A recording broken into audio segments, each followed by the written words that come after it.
Welcome back, everybody. Welcome back to FlatsClass YouTube. This is the channel where we teach you everything you'll need to know about inshore fishing. Today is going to be a video that I like to do each month, and I always kind of put a disclaimer on it. When I talk about the top 5 inshore baits for any given month, it does not mean that is the only time they work.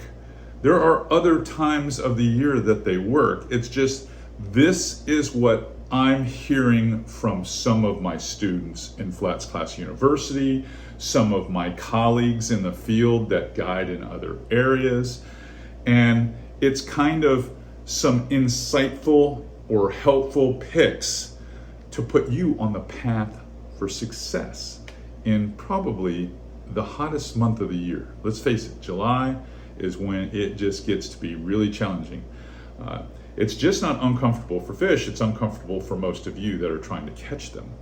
So let's kick it off with bait number 1. We're gonna give you 5, but bait number 1, and it's something simple, but it's hard to argue. It works every time.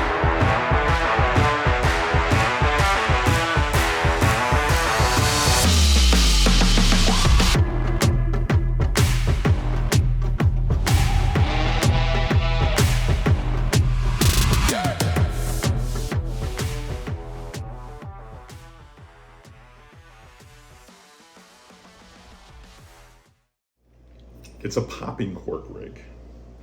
And if you look really closely, you can see actual teeth marks in this one where it's been beat up so much.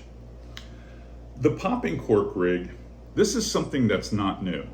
And it works in other months other than July. But when it starts getting really warm out and daytime fishing can get super challenging, a lot of the fish like to tuck up underneath the mangrove shorelines, or they move out to a little bit deeper edge off the flat. When they do that, you have to have a noisemaker, if you will, to pull them out of cover or to pull them out of the deeper depth to come up and check something out. One of the systems that we have come to love this time of year is using these 4 horseman corks that are super loud. They also have some significant weight to them so that you can make some long casts and stay a good distance from your target zone. And then I like to use scented baits on these particular setups. So you'll see that I've got, this is what I would call the weedless eye from iStrike or Z-Man. It's a weedless jig head, very light, so it'll give it a slow fall.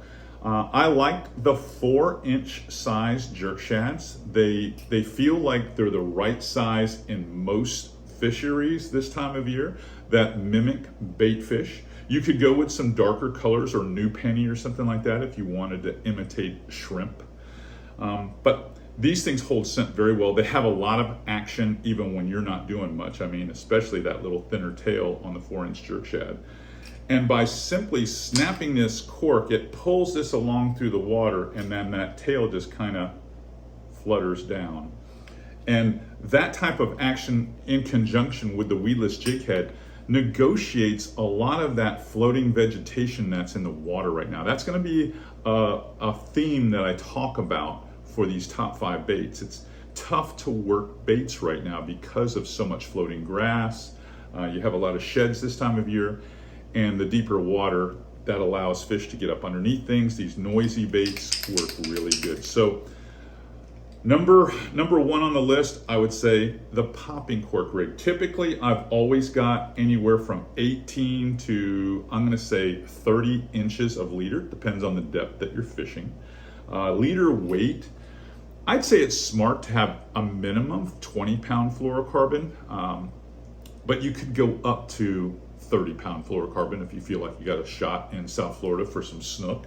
But this is a great setup. High quality cork, a good bait system here that I feel works really well. I have a tendency sometimes to go away from the weight forward if I need a slower fall, and I may put like a 3/0 rigging hook or a 2/0 rigging hook in this bait, like a bass bait hook, and it'll give it even a slow fall. But the jig head is nice because it gives you that more spastic darting action with this bait. Now, let's talk about number two. Number two for me, again, beat the heat time, beat the floating grass time. What works well in July and has for me for years, and it's kind of fun, is to start hitting the docklight areas in residential canals and along intercoastal waterways after 10 p.m. at night, when everything's quieted down for quite some time. You got a little bit of tidal movement. And we have in certain parts of the state right now, here in Florida, we have these shrimp runs. So, and they happen in the upper Gulf Coast and Texas as well. So I like to use a shrimp imitator. This is the Z-Man EZ Shrimp. Now we have another one coming up called the Prawn Stars, which I can't show it to you just yet, but that will be coming next week after ICAST. But for now, the EZ Shrimps. You'll see that I have it rigged. I've got it rigged right here on a 3/0. This is a BKK. This is that Chimera hook. I really like it. It's got just enough weight to stay just barely under the surface so that you can work it through the light where it's drifting, and if something comes up to check it out, like lots of times you'll get a snook, will come up and check it out, just start pumping it faster so it looks like it's trying to get away, and you can incite a strike. You are going to catch a number of speckled trout doing this, and you're probably going to catch your share of ladyfish, but it's a lot of fun. If you need to get a little bit of depth because you're seeing redfish in the lights, I just add a little bullet weight, in front of it, because this is basically a Texas rig style. These little light tungsten weights do such a good job, these little worm weights. I'll peg it right there on the nose, and it'll get it down to the bottom where I like to fish. If I'm fishing like out near the beach on some of the beach lights, there's lots of redfish in those lights, so it works really well. But these shrimp have a great little action. You can add some Procure to them if you'd like, but you're going to get some major eats on these baits if you fish them in the dock lights. Not to say that you couldn't fish them out on the beach, you couldn't fish them over some potholes on the grass flats this time of year, but they really do well in those dock lights at night. Speaking of the beach, let's talk about bait number 3 right now. I like to fish the swashes in July on the beaches. Now, some of you that are new to inshore fishing are like, well, what does he mean by a swash? If you've ever been walking on the beach and then you walk out into the surf, you'll walk out and you kind of immediately get a little deeper, and then it gets shallow again where there's a little sand berm, and then it gets deeper again, and then you got to go a little further, and then you'll get another sand berm. Lots of times those two swash channels that are closest to the beach will hold schools of snook. They'll also hold trout, they'll hold redfish at times. And one of the tried and true old school ways that have always worked every summer is to use bucktail jigs. Wet your bucktail jig up, get it nice and wet, and work it through those zones. Because there's lots of glass minnows in there. There's lots of these little butterfish in there. There's lots of small whiting in there. There's just tons of small fish in there, glassies.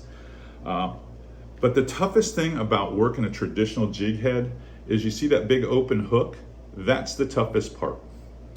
So a couple of years ago, Heath from Bugs Fishing sent me this. This is called the Click Minnow. It's got rabbit hair on the back. It's weighted. It weighs up, and you can buy them in 1/8 ounce, or you can buy them in 1/4 ounce. But it has a serious weed guard on it. I'm going to show it to you right here. I'm going to open this whole package up because I'm actually going fishing this weekend.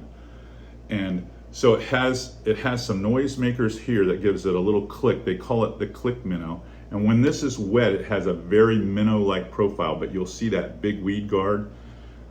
It's got just enough weight where if you're throwing it on 10-pound test braid, this is 30, but if you're throwing it on braid, you can make long casts. I usually have a long leader, and that leader is like 5 or 6 feet long, and it's usually a minimum of 30-pound fluorocarbon, high quality fluorocarbon. And I just work these jigs, swimming them And I like to swim them and let them fall, swim them and let them fall. So they just look like they're just bouncing around the bottom there in those little swashes. And those swashes are anywhere from 2 to 3.5, 4 foot deep, depending on tide. But if you see the glass minnows kind of just in a green cloud moving into those swash channels, and every once in a while you see them part, that's because there's a predator in there making them nervous. When you see that, when you're walking down the beach, make that cast off to one side and work it through that school, and you'd be surprised how many times a line sighter, a snook, will just crush it. All right, let's talk about some of these baits that might work for you marsh heads out there.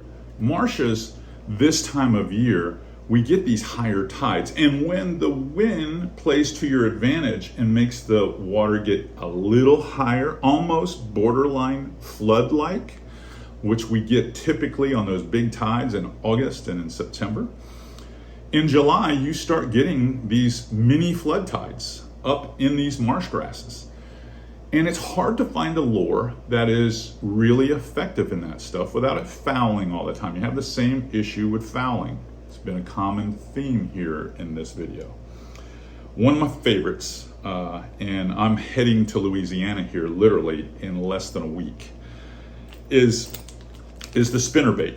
So I throw a lot of 1/4 ounce spinnerbaits, and what I like to use for tails is typically darker colors. This is one of my favorite. This is the right stuff. It's more of a root beer gold copper feel.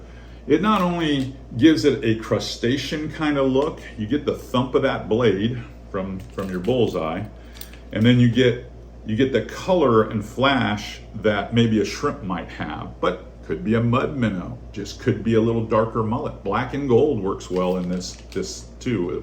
We call it gold rush at Z-Man. New penny would work extremely well with this.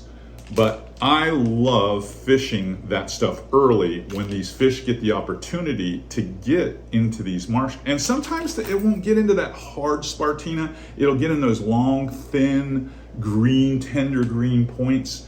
And you'll see the grass moving around because these redfish and black drum are moving in there and they're knocking stuff over, looking for an opportunity to eat a mud minnow, to eat a finger mullet, to eat a crab.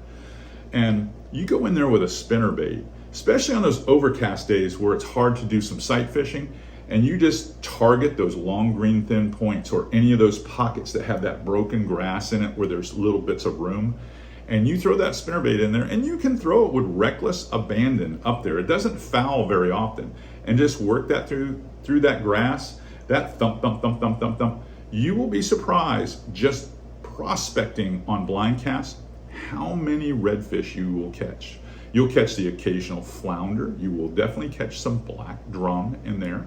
And in those areas like in Northeast Florida and the Big Bend, who knows, you'll probably even catch a snook as well. All right, I saved one of my favorites for last for July, and that's this one. I like to throw bigger swim baits, and I'm talking in the 5 to 7 inch size, okay? This is a swim bait head from Ice Strike or Z-Man. I love throwing the big dark colors. I like the grape color or purple demon. I like, again, the right stuff is perfect. Black and gold is perfect. Any of those colors, or maybe even Mullitron, which is a black back with an alabaster white belly, two-tone color. But I like to throw those types of color because I'm throwing these baits in low light most of the time. I'm also throwing them around structure, submerged rock piles, edges of drop-offs in the intercoastal, along seawalls, dock lines. You can really skip these 5 to 7 inch long tails well back up underneath these zones, and they fall down there, and I just reel them along the bottom. Because if there's tide, I'm throwing this mostly in spots that have really good tide. Where there's tide and you have easy for me to say, rip rap and rocks, you know, the broken stuff that you see people pile up against their seawalls, or it might be a small little wing dam or jetty. Those big predators love laying in that heavy current that's broke up by dock pilings, by riprap, by rock piles, anywhere I have that type of structure. And I'm throwing these mostly on heavy action rods. And I like to throw a 7.5 foot rod when I'm throwing this because I'm covering a ton of water. And therein lies the reason why I love these, because I like covering water. And in the summertime, a lot of the bigger fish like to stay in the cooler depths, the depths that are a little bit deeper, have some better oxygen content. And I'm fishing these darker colors because they just silhouette really good along that lighter bottom. And they just see them from a greater distance because they're not opaque. They don't blend into the background. They can see these things from 12, 15 feet away, and you can catch these fish. You can draw some big snooks, some big redfish. You'll catch your share of big Jack Crevalle doing this. You'll get some juvenile tarpon doing this. But you gotta have one with a stout hook. So at Z-Man, we have the diesel eye or we have the Swimbaits. The Swimbait eyes, and they both have some 2 to 3x strong hooks in them where you can really set up. I'm typically throwing all this stuff on 40-pound fluorocarbon leader. You don't need a super long one. Usually my leaders, because this is more of a reaction bait, is less than 30 inches. And like I said, I'm throwing them on like these big goat swimbait reels. This is like a 200 size. It's almost like a 250 size. And I'm throwing them on that type of gear that's got like 18 pounds of drag. But usually when I'm throwing these big swim baits around this time of year, I'm looking to catch a big fish. First thing I do in the morning is go out with that. In June, it was more topwater fishing. This time of year, I'm fishing a lot more structure, a lot more current, and I'm having a lot of success doing it. All right, hope you enjoyed this month's top 5 inshore baits video.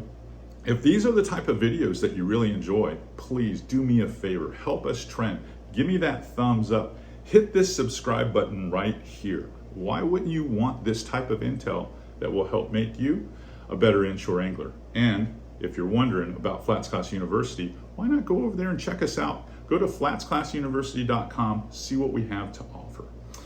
All right, until next time, you guys keep those rods bent, and I'll keep the videos coming.